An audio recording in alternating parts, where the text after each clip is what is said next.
the night of the 18th of April 1921, 4 men, members of an active service unit or flying column of the South Roscommon Brigade of the IRA, were hiding out in the house of Roger McDermott, close to Loughglynn. Early next morning, fearing capture, they left their safe house, but were soon after taken prisoner by a British military patrol that was conducting a search of the nearby woodlands. In this documentary, we will tell the story of the events that gave rise to the deaths of Sean Bergin and Stephen McDermott, and also left Toby Scally seriously wounded. And also the famous ballad that the men's deaths inspired, The Woodlands of Loughglynn. Oh, the woodlands where McDermott and Bergin died, where the masked black and tans terrorised and the evil eye had spied. And who'll wake Ned Duffy now, tell him Airdens' sons have died in vain, as they sell our souls, dig bigger holes and spite in our window panes. By the loch I keep on dreaming of the men of yesteryear, as they fought in the fields they gave no yield, no surrender and no fear. But now alas it is today, and again we hear Airdens' call, that their tyrants' rule will no longer fuel their war machine shall fall. The summer sun was sinking low behind the western sea. The lark's loud song was pealing sweet, but it brought no joy to me. For the one I loved is gone away, he has left his tyrant's den. But he fought till death, and then he left the woodlands of Loughglynn. Who was Sean Bergin and what was his background? His father, Michael Bergin, was a native of Kilkenny, and in 1895 he married Catherine Ryan from Cappamore, County Limerick, in the Church of Cappamore. In 1901, son Sean was born, and soon after the family moved to Neil. Around the end of March, Sean Bergin discharged himself from hospital in Castlebar and began to make his way back to the South Roscommon area. And he arrived at McDermott's house on the edge of the forest at Loughglynn on the Sunday night, the 18th of April. It was obvious to the people in the house that he wasn't fully recovered, and he decided to remain with the family for a few days to assist in his recovery. Now, he was only there a short time when a group from the flying column, consisting of Toby Scally, Joe Satchwell and Stephen McDermott, who were also on the run at the time, arrived at McDermott's, also looking for a place to stay. The 4 men remained overnight in the house. Really, it couldn't have been a worse time to be in the Loughglynn area. The previous 2 weeks had been characterised by pure mayhem and murder in that particular area. Tuesday the 5th of April, 2 men, one an ex-RIC man, John Wimes, and the other an ex-British soldier, John Gillingham, were shot dead as spies by the local IRA. The following night, Wednesday the 4th of April, 2 local farmers were shot dead in retaliation. These men were James Wands, a local Church of Ireland man, and Patrick Conroy. Now, on Friday the 12th of April, the IRA again struck, and this time they opened fire on 2 soldiers in the town of Castlerea, killing Lance Corporal Weldon and fatally wounding the wife of the local publican, Mrs. McDonough. Now, the following Tuesday, while the men were still staying at McDermott's, the British Army regiment under Lieutenant Mackay of the Leicestershire Regiment commenced a comb out of the Loughglynn woodland. It transpired afterwards that they were actually acting on information that there were local IRA men in the area. Mackay split his group into 2 sections and infiltrated the wood from 2 sides with the idea of one group driving any rebels that they found into the arms of the others. Just as the search commenced, McDermott was actually out bringing in the cows for milking, and he saw the search commencing, ran back to the house and alerted the 4 men who were sleeping that the British Army were literally at the door. The men gathered their stuff together as quick as they could and decided that they'd leave the house for fear that their presence there would bring any retaliation or retribution on McDermott's, possibly having the house burned or some of their animals killed. Such was their haste that they actually fled in the house in their bare feet, carrying their boots and guns with them. They'd only gone a short distance when they encountered the army under Mackay, and a shootout took place. In the course of the shootout, Scally was shot in the leg, and the force of the strike actually caused him to fall into a nearby drain.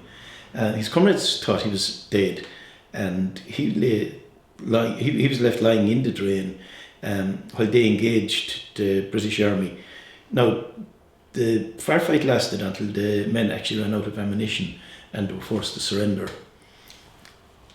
Upon their surrender, the 3 survivors were taken back to McDermott's house, along with a British soldier that had been shot in the stomach in the course of the shootout. A noble Irishman was he, John Bergin was his name. He belonged to Tipperary, and from Nina town he came. But now, thank God that he is gone, he's free from harm and sin. But he let them have his parting shot in the woodlands of Loughglynn. The captives were taken from Roger McDermott's house and marched in the direction of awaiting Lorry. As they marched through the woodlands, shots rang out, and Sean Bergin and Stephen McDermott both fell, fatally wounded. Since the beginning of the War of Independence, numerous inquest juries have returned damning verdicts against Crown forces and authorities, and these damning verdicts have become such an embarrassment to the authorities that by August of 1920, in all but 11 counties, they had been replaced by courts of military inquiry. It was left to a dubious body such as this to establish the truth of what happened on that fateful day in Loughlynn's woodlands. Prior to the release of the 2 men's remains, a court of inquiry was held in the military barracks in Castlerea into the deaths of the 2 men. Evidence of identification was given by the owner of Connolly Sawmill, who identified the body of John Bergin and stated that he'd known him for several months, that he was employed in drawing timber to the sawmill. And in the case of Stephen McDermott, evidence was given by his brother as to his identity. Now, Mackay gave evidence on behalf of the army, outlining the operation that it was involved in on the day, and he stated that the men were shot when they attempted to escape. Another member of the army, Lieutenant Macron, he gave evidence that, as he said, John Bergin, before he died, stated that he had been responsible for the death of Corporal Ernest Weldon on the previous Saturday in Castlerea. Now, there is a bit of a conflict here in that Bergin hadn't arrived in Castlerea area at the time Weldon was shot, and also the whole wording that Macron used would not have been likely to have been the words that Bergin would have used. Macron stated that Bergin claimed to be responsible himself for shooting Weldon, and he said that he'd been ordered by his commanding officers to murder RIC and British Army members in the Roscommon area. Murder of RIC and British Army would not have been the way that Bergin would have been likely to describe shooting of policemen at the time. Also, the statement by Lieutenant Mackay and 2 other soldiers who gave evidence to the military court of inquiry is so identical in terms of content. You have to reach the conclusion that both statements were pretty much rehearsed and prepared statements, and that the men were basically just going through the motions in reading them out, such as the similarity between them. In actual fact, the only evidence that really could be relied on, apart from the evidence of identification, was the evidence of Dr. Frank O'Donoghue, who gave medical evidence in relation to the men's injuries. McDermott too was brave and true from the plains near Ballinagar.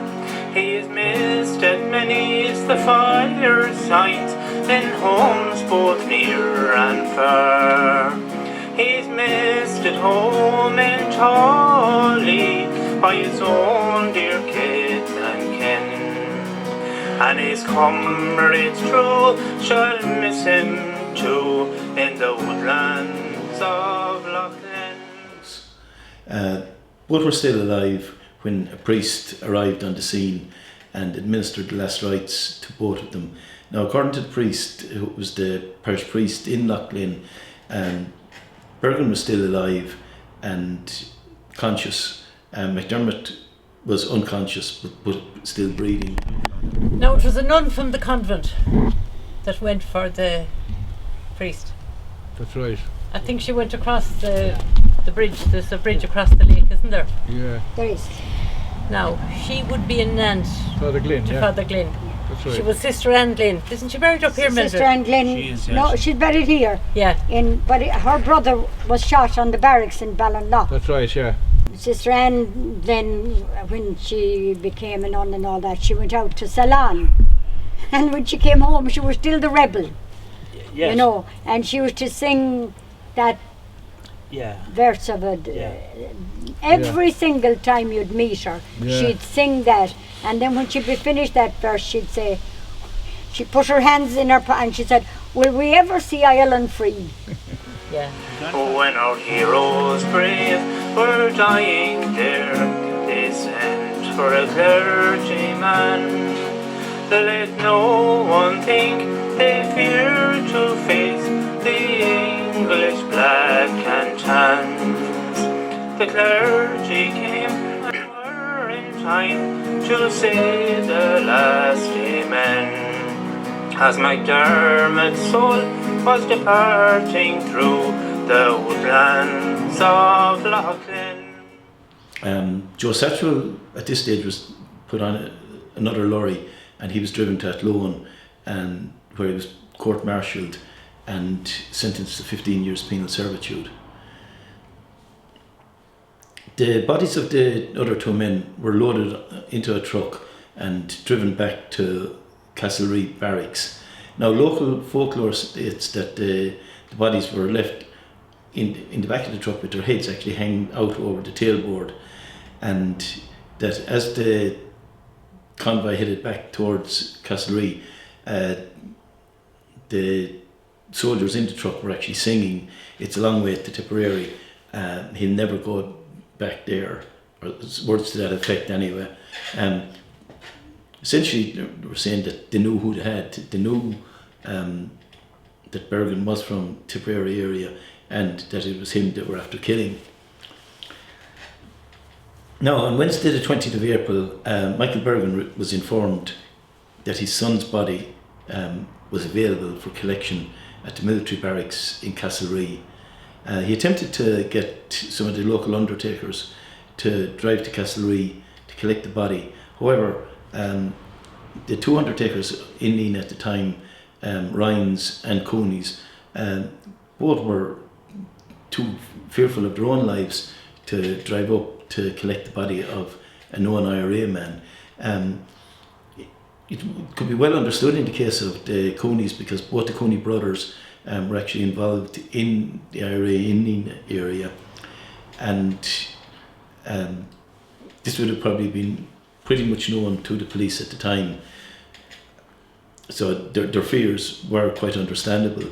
However, Chris Cooney offered to give the loan of his hearse to Michael Bergin if he wished to make the journey himself, which he decided to do.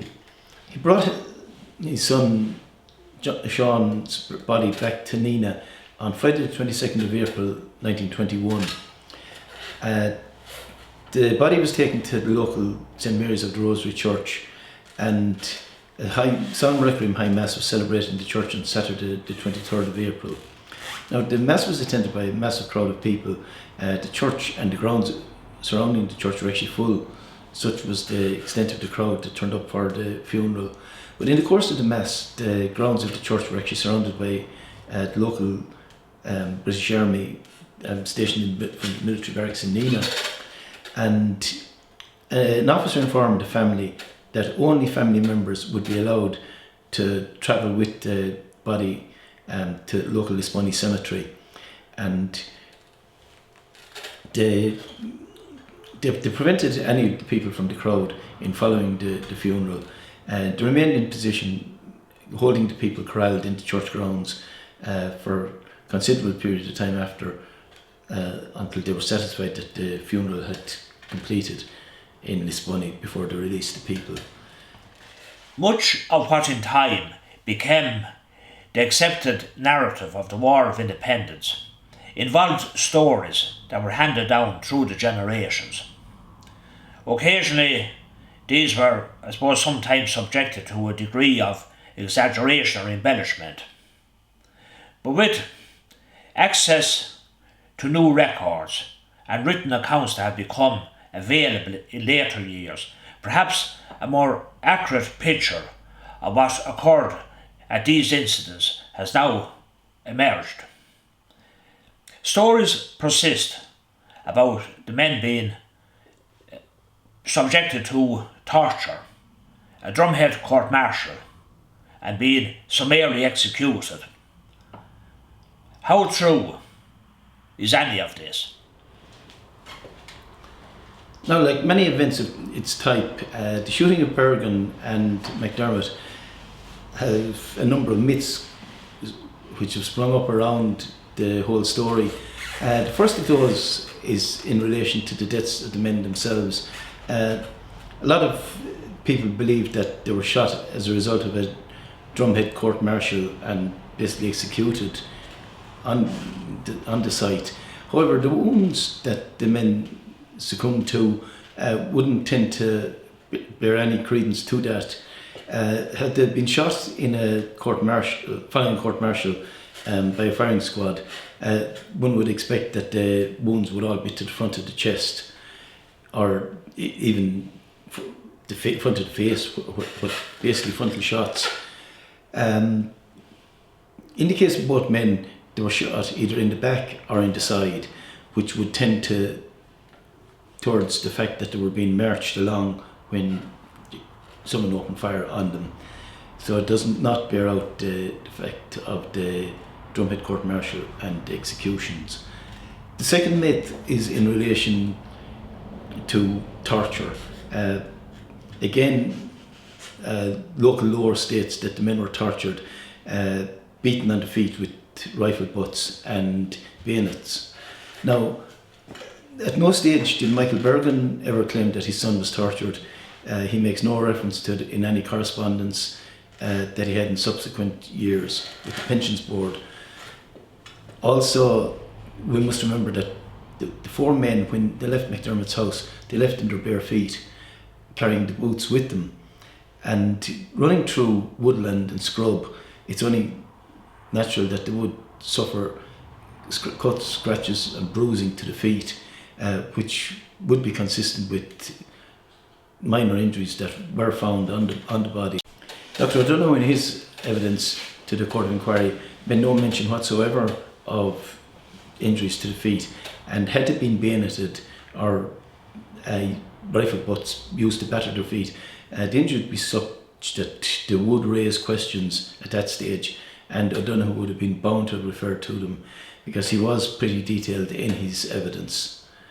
Now, the last myth in relation to the deaths of the men claims that there was a ceilidh held in McDermott's house on the night before the shooting, and that some local women attended the ceilidh and that they were singing and dancing, and that Bergin sang Shlíomh na Mán in the house. Now, that, as we mentioned earlier, that was a pretty horrific time in the Castlerea, Loughglynn area, and there was a lot of IRA activity and a lot of RIC black and tan activity in relation to would say counter murders, and certainly there would not have been a house party ceilidh taking place with an atmosphere like that prevailing in the area, particularly with 4 wanted men in the house. The last thing that people would want would be to draw attention to a house where wanted men were staying.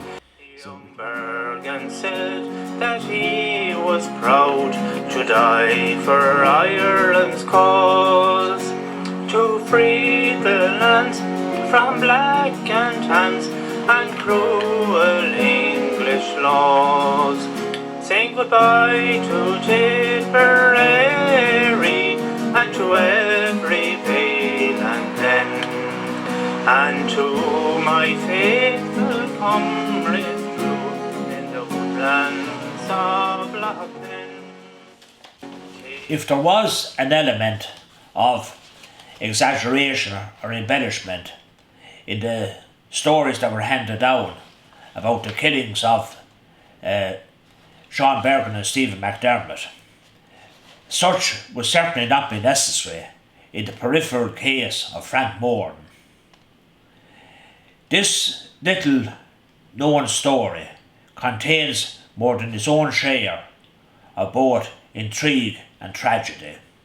An RIC man by the name of Jack Moran, who was born in Coolbawn, County Tipperary in 1892, happened to be stationed in Castlerea at the time of this event, and word came back to Tipperary shortly after Bergin's death that he had been shot by Jack Moran, and this created a lot of disquiet and downright anger among IRA members in the Coolbawn, Terryglass, Lara area. And in the wake of the War of Independence,